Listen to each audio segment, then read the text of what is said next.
it's a floating diamond sword. Just kidding.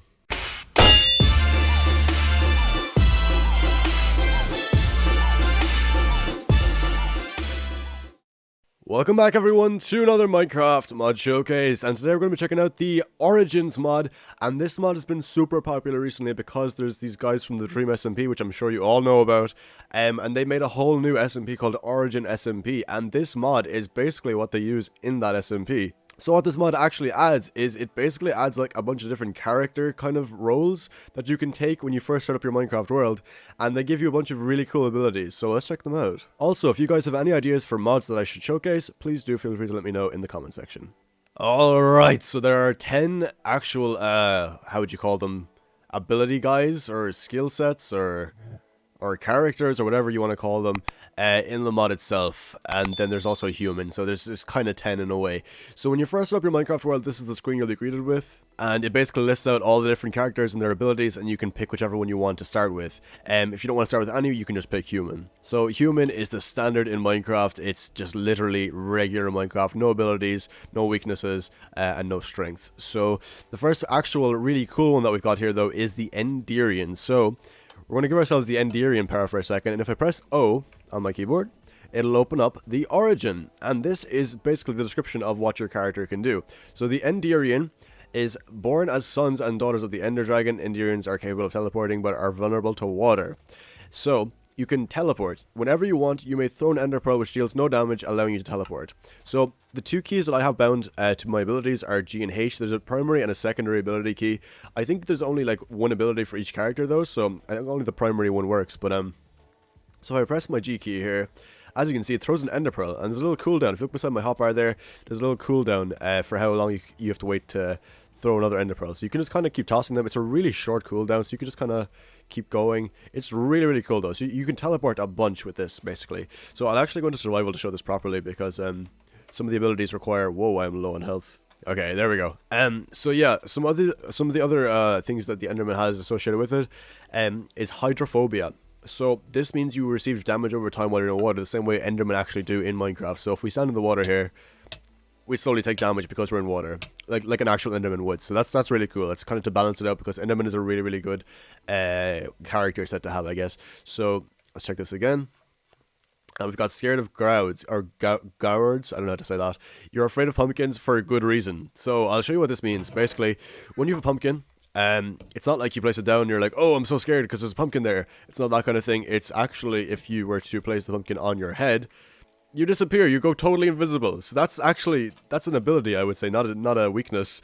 That's really, really cool. So you go totally invisible if you have a pumpkin on your head. So obviously it will take up your armor slot, but I think it's worth it to be invisible, to be fair. That's really, really cool. So that's another ability the Enderian has. And then the final one is Slender Body. So you can reach blocks further away and entities further away. So we could, in theory, I'm going to actually summon Husk. So the regular reach distance in Minecraft is like roughly 3 blocks, I believe. You can reach further with the Enderman. So this is further than I should be able to hit right now. I'll show you the block comparison in a second. It's a lot easier to show it with blocks. But just to show you that you can do it with entities too. This is the distance with an Enderman, or the Enderian, right? So I can reach about, we'll say 1, 2, 3, 4, 5, 6-ish blocks, which is pretty crazy. If we go to human, we can no longer reach that. It only goes to maybe like 3 or 4 blocks, and that's it. Back to Enderian, you can reach further away. So Enderian, definitely a really, really cool skill set to have. And the next origin we've got here is the Merling. So the Merling, basically, I'll have to go into water for this. The Merling works the same way as a fish really would, kind of. So we have gills, which means you can breathe underwater, but you can't breathe on land. So right now I'm using air bubbles because I'm above the water. My head is above the water, and even if I stand in the water like this, it's not enough. My head has to be under the water for me to breathe. And now the air bubbles are refilling, which means I am no longer suffocating or drowning or whatever. But as you can see, you do move a lot faster in water, so your vision is also perfect underwater. So you can see underwater the same way as a person will be able to see on land, pretty much. So it's like you've permanent night vision underwater, essentially. And you can move super quickly underwater as well, which is this here. No, it's fins. It's this. So your underwater speed is increased. As you can see, I'm moving like super quickly underwater. You may break blocks underwater as others do on land. So basically, people will be able to break sand this quickly on land. But if we go underwater, we can break it at the exact same speed. Like, it's the exact same thing underwater, which you can't usually do in Minecraft. It usually takes a good while to be able to build or to break sand underwater or any block underwater. So that's a really cool ability to have. And I think that's everything, right? Oh yeah, like water. When underwater, you do not sink to the ground unless you want to. So you basically stay in like limbo here. So I'm not pressing anything on my keyboard right now. So you just stay in this same little elevation of whatever you're at until you press your shift key to go down. So you can control pretty much wherever you go underwater really easily. So you're basically Aquaman. That's what this character is. You're basically Aquaman. Next up, we've got the Phantom, and the Phantom gives you this little like aura effect thing. So the abilities of this guy is, right, so this is half human, half phantom offspring. These creatures can switch between a phantom and a normal form. So your skin is translucent, right? So I'll show you what that means. This is what you look like with your translucent skin. The only thing is, you burn in daylight. You do burn in daylight, so I'm going to hop in the water here for a second. So this is what you normally look like. Now, by default, it puts you into your phase mode. So this is your phase mode, or your like invisible mode, whatever you want to call it. And this means that you won't burn in daylight. So if we get out of the water here, we're not going to burn. But if we go into our translucent mode like this, we do burn. So yeah, you want to stay in water or you want to stay invisible during the daytime, pretty much what I'm trying to say here. So yeah, that's that. And then there's also phasing. So as I said, while phantomized, you can walk through solid material except obsidian.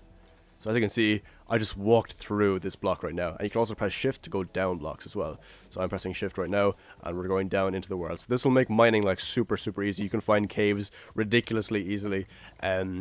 By basically having X-ray underground like this, it's really cool actually. So yeah, you're basically able to like no clip through everything in Minecraft, except obsidian, as it said, and I think bedrock as well maybe.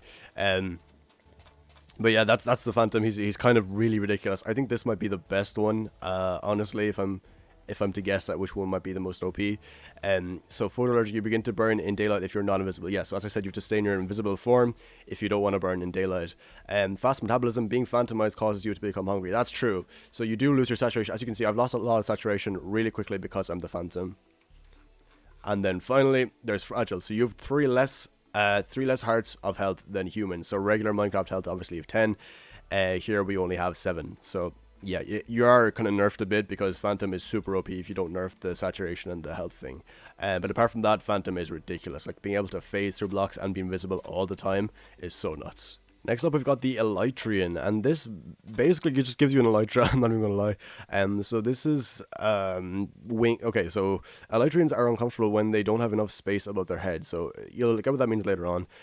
You have Elytra wings without needing to equip any. So if we go into our inventory here, we have Elytra wings on, but there's nothing in our chestplate slot. So we have wings anyway. But we can also, like, as you can see, I have a cape and Elytra wings at the same time, which is kind of crazy. But you can also put on a chestplate too, so you can wear a chestplate and an Elytra at the same time, which is nuts.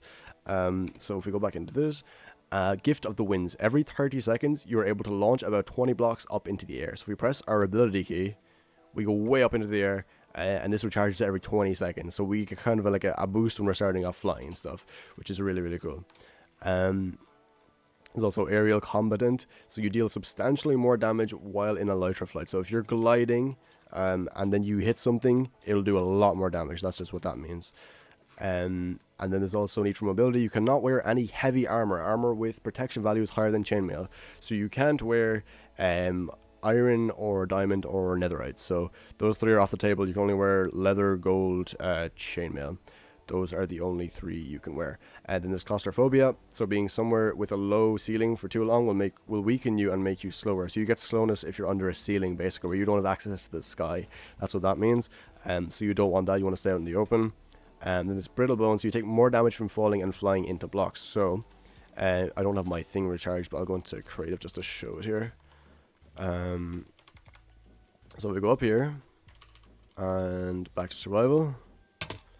That's a lot more damage than you would usually take in Minecraft. Like that should have only done like maybe 4 or 5 hearts, but you take a lot more because of this class. So, and the next origin is Blazeborn, and this basically turns you into a blaze is what I'm trying to say here. So late descendants of the Blazeborn are naturally immune to the perils of the Nether. So you have fire immunity. You're immune to all types of fire damage. So you don't take fire damage from lava or regular fire, anything like that. So you're totally immune to fire. Nether inhabitant, so your natural spawn will be in the Nether. The first spawn you get when you first join the world will be in the Nether, and if you die, you'll respawn in the Nether too. Then there's Burning Wraith. When on fire, you deal additional damage with your attack. So if you're on fire and you're attacking someone else, you deal more damage that way. So if you bring around a flint and steel with you to light yourself on fire when you're attacking someone, you'll do a lot more damage. So just keep that in mind. And then there's Hot-Blooded, so due to your hot body, venoms burn up, making you immune to poison and hunger status effects. Then Hydrophobia, you receive damage over time while in contact with water. So we can test this out here. Spawn him in, and we're going to set ourselves on fire. As you can see, we're totally immune to fire, but we can hit this guy. So 1, 2, 3, 4, 5, 6. 6 hits to kill him. Those weren't even critical hits. So 6 hit. Oh, that's a lot of damage actually. That should have only done 6 damage, but it did 21 or 2, I want to say. That's crazy, dude. That's so crazy. So yeah, this is a really good class, like a really good class to have. The only thing is the water, the Hydrophobia is quite a downside. The same thing as the Enderman. You take damage in water, and it's not ideal, to be fair. But apart from that, Blaze is pretty OP. Apart from the spawning, the other thing could be kind of annoying, I think. But apart from that, I think it's a really good class. And next up, we've got the Avian, and the Avian pretty much gives you a slight little speed boost. You'll notice my FOV just changed a little bit there. So the Avian race has lost their ability to fly a long time ago. Now these peaceful creatures can be seen gliding from one place to another. So featherweight, you fall as gently to the ground as a feather would unless you sneak. Fresh air, when sleeping, your bed needs to be an altitude of at least 86 blocks so you can breathe fresh air. So if you wanted to sleep, you would have to be, well, we're 63 right now, so we'd have to be 20 blocks higher in order for us to be able to sleep in a bed. Otherwise you can't set your spawn point. So then there's also, like as I mentioned, you can see even right now, you gotta glide to the ground like that. So I'll go to creative and show you this. As you can see, very slowly glide down. Unless you press your shift key, then you'll go down faster. And there's also tailwind, so you're a little bit quicker on foot than others, so you're slightly faster than other people. So like, it's like speed 1 or something, I think. It's not super quick, but it's definitely faster than a regular player would move.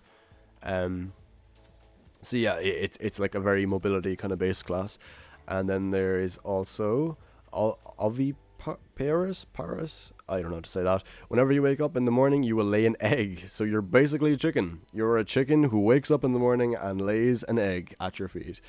So if you want to use that, you can.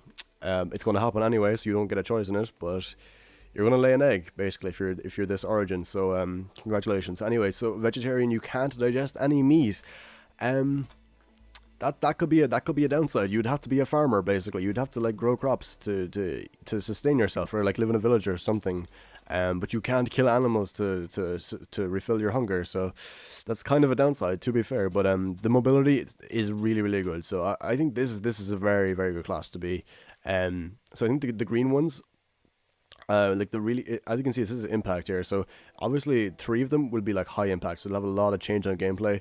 But the lower ones will have like very little change on gameplay. So this one I would argue is probably more, just because of the gliding thing. That's a huge change to gameplay. Like you take no fall damage whatsoever.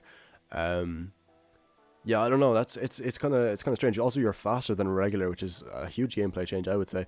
But anyway, that's Avian. Anyway, it's a really cool one though. I think that's one of the better ones. Oh, that's Elytrian. Never mind. The Avian though is really cool, I would say. So the next one here is Arachnid, and Arachnid, my FOV went back to normal, as you can see. Arachnid, it says basically that their climbing abilities and the ability to trap their foes in spiderweb make the Arachnid perfect hunters. So climbing, you're able to climb up any kind of wall, not just ladders. So I'll show you what that means. You basically press your W key into whatever is in front of you, and you just go up a bit, up on it. So yeah, really useful, to be honest. You can just climb anything in Minecraft. It's really good. So master cobwebs, you navigate cobweb perfectly and are able to climb in them. When you hit an enemy in melee, they get stuck in cobweb for a while. Non-arthropods stuck in cobweb will be sensed by you. You're able to craft cobweb from string. So I will get another husk, and if we hit him, he now is stuck in our cobweb that we just hit him into, and he stays there for a while. As you can see, the things we're charging here, the white bar, and that's when we can use our cobweb effect again. And when we hit him, he also turns, he gets the illumination effect, and then we can just basically see wherever he is, like even in the dark or through walls, that kind of thing. So yeah, they're kind of stuck once they get into your, so we can move through cobwebs normally, but he obviously can't. So yeah, that's that. So we can navigate cobwebs. We can also climb up in cobwebs, all that good stuff. So we're just basically a spider, to be honest. And this guy is screwed if we hit him. Like if we hit this guy with our fist, like, he's just kind of done. He's just stuck there. He cannot move. So that's like really OP in that way. So unless like it was a player with a sword or something that could break the cobweb at their feet, or place a bucket or something, a water bucket, to break the cobweb, they're just kind of like screwed. They're just like, yeah, he's just there, you know. So yeah, that's the Arachnid. I'm gonna kill this guy because I don't have the health to fight him properly. And there's also carnivore, so your diet is restricted to meat. You can't eat vegetables, so it's the absolute opposite of the Avian. The Avian can only eat vegetables, but it can't eat meat, so it's a herbivore. Arachnid can only eat meat, so it's carnivore. And then fragile, you have less than you have 3 less hearts of health than humans. So it's the same as I think it was the Phantom. So you only have 7 hearts because otherwise Arachnid would be OP. So they have to nerf it with the less HP and that kind of thing. So yeah, that's Arachnid, a really really cool one as well. I would argue that it's probably again 2 bars of impact instead of 1, but it's not my mod. They can say what they want. Anyway, so the next one is the Shulk, right? And the Shulk, related to Shulkers, the bodies of the Shulk are outfitted with a protective shell-like skin. Shulker inventory. You have access to an additional 9 slots of inventory which keep the items on death. Sturdy skin, even without wearing armor, your skin provides natural protection. So as you can see, we have here 4 extra bars of armor without wearing any armor itself. So we're already like protected basically. This is the same as leather, I think, or even maybe a little bit better than leather. Without wearing any armor in the first place, which is really really cool. So if we press our G key here, it opens a Shulker inventory, and you keep this stuff on death. So anything you place in here, you keep on death. So if you die, this remains here. Your inventory will fall out on the ground. Your stuff that you keep in here will stay with you even when you respawn. So you could put a diamond sword in here just in case. So if you did die, you'd respawn with a diamond sword in your inventory basically. So that's really really good to have. That's like a huge thing. And then there's also strong arms, so you are strong enough to break natural stones without using a pickaxe. So that literally just means you can just bam. You don't need a pickaxe, you know. It's really OP like that. I would say this is probably the best. This one or the Phantom might be the best one, I would say, just because it has so many abilities and like very very little weaknesses. So. It's also unwieldy. The way your hands are formed provide no way of holding a shield upright. So that just means you can't use a shield. It's not a huge thing, you know. Like shields obviously in Minecraft are very useful, but you can't shields obviously are very useful in Minecraft, but you just can't use a shield with this class. It's not even a huge thing. You can still use your offhand for anything else. It's just not the shield. You just can't use a shield basically. Is the only downside, I would say. And then there's also large appetite, so you exhaust much quicker than others. This requires you to eat more. So yeah, your saturation goes down a lot faster. So the only downside really is that you can't use a shield and your saturation goes down a lot quicker. Those are the only 2 things. The rest is like all positive. So I would say Shulk is probably the best because it has like very few weaknesses and like really really good strengths. You've natural armor, like that's crazy. So the next one anyway is the Feline. And the Feline, with their cat-like appearance, the Feline scare creepers away with the dexterity of cats. They always land safely on their feet. I don't know what that means, but anyway. Acrobatics, you never take... Oh, that's... Yeah, okay, no, I know what that means. You never take fall damage no matter from which height you fall, so just no fall damage whatsoever, basically. Strong ankles, you're able to jump higher by jumping while sprinting.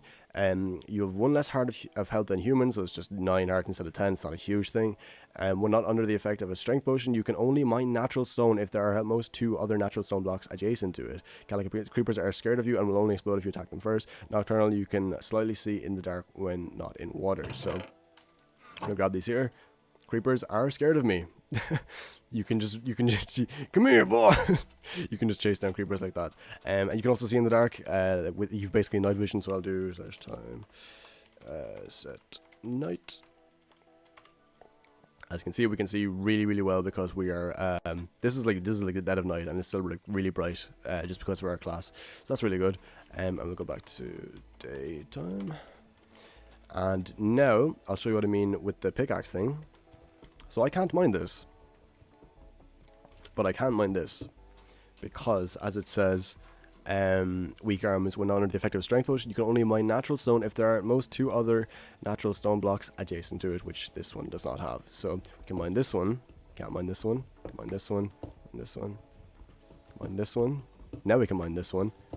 So you just can't mine stone if it's on like a flat plane. If there's too many blocks around it, you can't mine the stone at all. But now we can, because there's like 2 spaces on either side. So yeah, it's kind of a downside. So mining could be kind of difficult, but apart from that, you're fine, I would say. It's not a huge thing. And I think that's everything. There's also, you can't see under, you can't see in the dark underwater, basically. And other than that, that's everything, I think. So yeah, that will do it for this showcase on the Origins mod. I hope you guys did enjoy. If you want to go check it out, it'll be down in the description as always. I'd highly recommend it. Really cool mod. It just adds a little spice to the game that I feel like a lot of mods try to capture, but this one does a really good job, and it could fit really well into vanilla too. Especially even if you have an SMP with friends, just like the guys from Dream SMP are doing. I would say if each one of you had like a different character or something, and you loaded up your world, and each one of you chose one of those, that would be really cool. So yeah, just a little thing to spice up your world that much more. So I'd like to thank you guys so much for watching. Hope you guys did enjoy. If you did, please do make sure to leave a like and subscribe to turn on notifications, all that good stuff. And yeah, thanks again so much for watching, and I'll see you in the next video. Take care.